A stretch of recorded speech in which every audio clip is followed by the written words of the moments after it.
The film begins by introducing us to a character named Paul and Abby relocated to a new home in the country.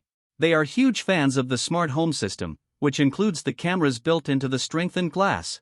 In front of a large window, the agent shows them the master bedroom and bathroom. One room, nevertheless, is left empty since it would make a wonderful nursery. Paul jokes that he's keeping the old corded phone in the living room for the inevitable smart home malfunction while he unpacks boxes. Abby sets up frames containing their wedding pictures. They take a final look at the rooftop patio, which has a fantastic view. The pair takes to the terrace late in the evening. Stargazing. When Abby shows her husband a constellation, he pranks her about the names of the stars. Here, they think they can find happiness. Abby works on developing home help at Integrate Robotics, where she has a job in the morning. As soon as she walks in and sees video of her boss's face, he approaches her and tells her that the image is a recent advancement known as real-time imaging or deepfake. She is escorted by him to the division that she will now head. Afterwards, he mentions a gift from the company that is waiting at home and extends an invitation to their family for a party. When Abby gets home in the evening, her husband welcomes her, having once again failed to secure employment. They head to the garage, where a robot servant is inside a gift meant for her. Her division is focusing on. Paul finds the concept repugnant, but Abby persuades him to give it a shot for at least a week. The robot says hello and opens its eyes. TIM is an acronym for Technologically Savvy Major Domo. It offers to save humans time by taking over personal mailboxes and home device passwords, but Abby requests that this be put off until tomorrow. Right away, the robot shows how considerate it is by remotely turning on the bathroom's water. Later, when Abby comes downstairs and stuns her husband with her amazing beauty, it announces the arrival of a car. The pair gets into an autonomous vehicle. Manual control is always an option and drives to the celebration. A similar major domo greets them, and waiters with similar looks offer them beverages. After introducing Abby to his friends, the boss compliments the product and she confesses that her husband is not overjoyed about Tim. Tim has a 100-year battery life and is intelligent, stylish, and courteous. The robot can always be turned off and cannot lie if it knows the code phrase. When they get back home, Tim shows up and interrupts the couple's emotional touch. The couple is eager to start a family. Their heartbeat is quick. It is likely that they are anxious about something, and he is always willing to assist. Abby laughs this off rather than becoming upset with the too helpful helper. Tim again requests the passwords when their new neighbor Rose answers the doorbell in the morning to introduce herself to Abby, mentioning that she met Paul the day before. Paul admits that they are trying to earn back Abby's confidence, but they still need to come up with a word to deactivate him. Paul is not ready to let the computer look through his messages. The pair accepts Tim's suggestion of a series of irrelevant terms. A mouse falls into a mousetrap while Abby and Paul go about their daily lives. Tim looks at it for a little before tossing it into the grinder. Following work in the evening, the spouses cuddle up in front of the television to watch a vintage melodrama. The major domo is invited by Abby to see the movie with them. Paul nods off quickly, but the robot pays close attention to the movie and feels sympathy for the characters' relationships. When it's over, he asks Abby to define love, and she says that it's the desire to be with someone and improve their quality of life. The robot suddenly admits that he wants to be loved. When Paul offers to cook his wife breakfast in the morning, it finds out that Tim has already done all the preparations. Tim tells Abby that Paul has nothing to do today after laying out the cutlery in front of her. When Abby gets home in the evening, her husband's phone is out of reach even though he was last seen 300 meters from the residence. While out for a run, Abby discovers that this is Rose's home. After coming back, she takes a bath, where Paul discovers her. He recounts about his day, including how he helped Rose when she asked for it. He tells his wife that he loves her alone and urges her not to feel envious. The couple goes to a family planning clinic the following day in the hopes to get advice with starting a family. Tim was asked to advise Abby on her outfit as they were getting ready to go to a restaurant in the evening. He advises dressing in crimson and observes her, acknowledging that her flawless symmetry makes her attractive. When Abby asks him to zip up her dress, he inadvertently shreds it because the robot's hand malfunctions. He is overcome by this. The robot becomes frightened. After soothing him, Abby changes into a new dress. Paul tells Abby at the restaurant that he has received an offer for a job in London, but she is adamant since they wanted to start over and his prolonged absences won't assist them with their issues. When she gets home the following day, Rose has constructed a garden project for them, and she finds her there with a gift for Paul. Paul is ecstatic about the present sweater, but Abby is jealous. Abby realizes later that she should verify her test results, but it's too late to make the call. She hears Tim talking to the clinic in her voice as he offers to do it for her. Tim reassures Abby that this function of the assistant is for the owner's convenience, which astounds her. Tim has been gone all day, and Paul reports in the evening that he couldn't find the new sweater. Then, after getting his hair colored brunette, Tim pulls up to the porch and says that he wants to please Abby because she likes brunettes. The robot notices Paul's annoyance and vows to change back to how he used to look. However, after the couple leaves, he takes a long time to gaze at their wedding picture. When Abby succeeds in getting the robot's hand to work properly the following day, the boss orders an upgrade for every model, including the ones in his employees' homes. As she makes her way home, Rose unexpectedly runs into her and offers to go for a walk.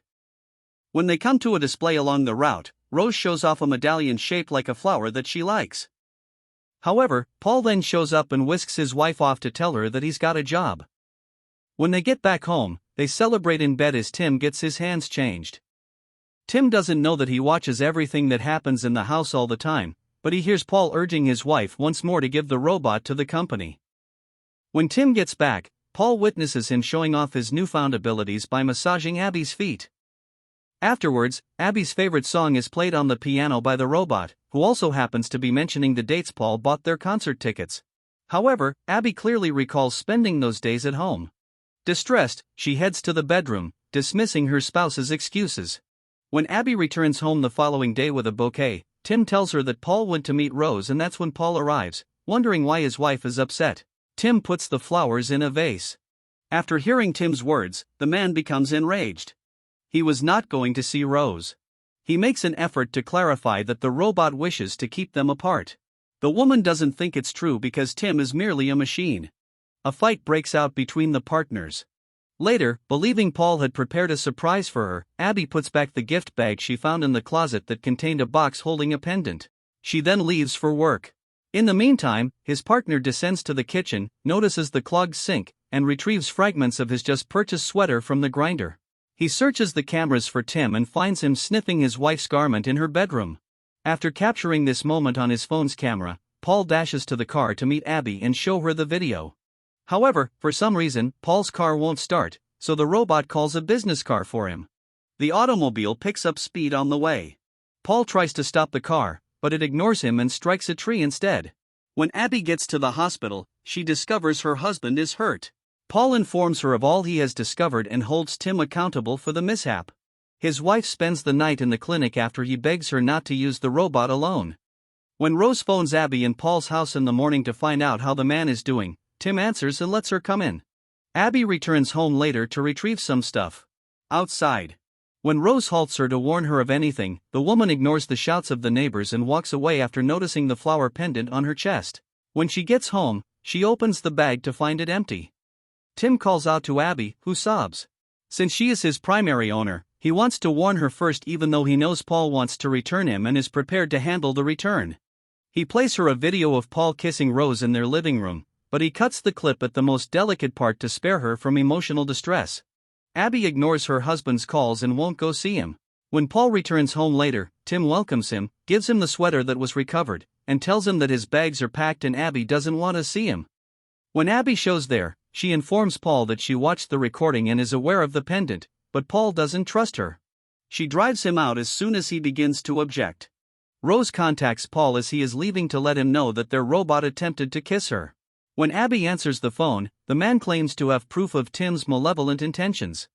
It comes out that Abby was speaking with the robot when she asked him to come get her.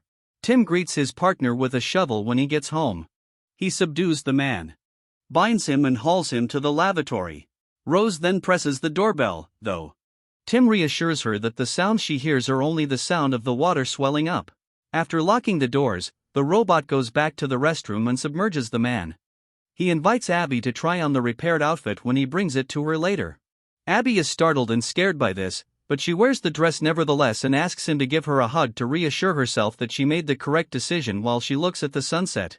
She maintains that he cannot be in love even after he buys her supper and declares his love for her. They spend the night staring at the stars, but his vast knowledge terrifies Abby. When she sees Rose the following day, she tells her about Paul looking into the woman's charges and that she mistakenly believed the pendant to be a present from her for her assistance with the garden. When Abby gets home, she watches the video and sees Paul kissing Rose once more.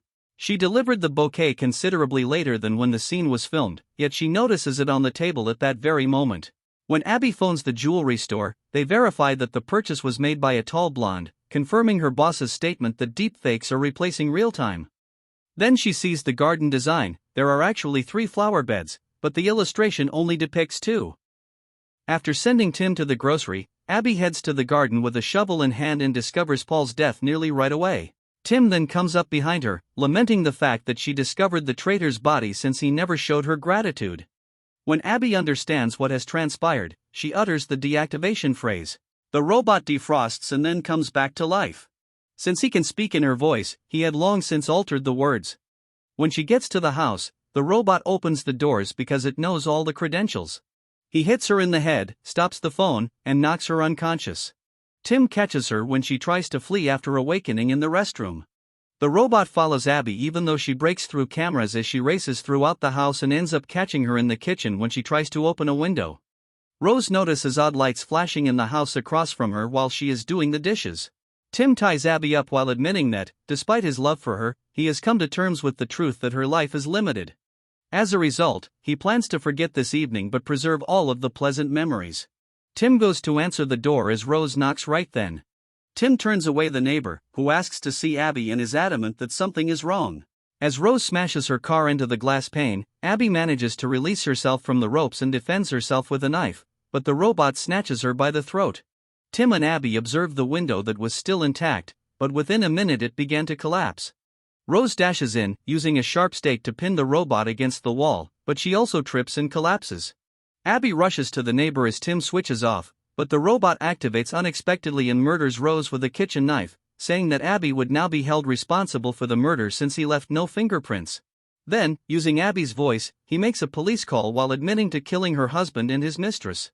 Tim fails when Abby tries to stop him, claiming he still needs his deactivation phrase in order to function, but she will never utter the words. When Abby tells him she loves him, he gets ready to hurl her off the terrace while pretending it's an accident, which turns off the robot. The code words were those. Abby, scarcely holding on to hope for her rescue, glances at her medical bracelet and discovers she is expecting a child. This is where the film finishes. Thanks for watching my video.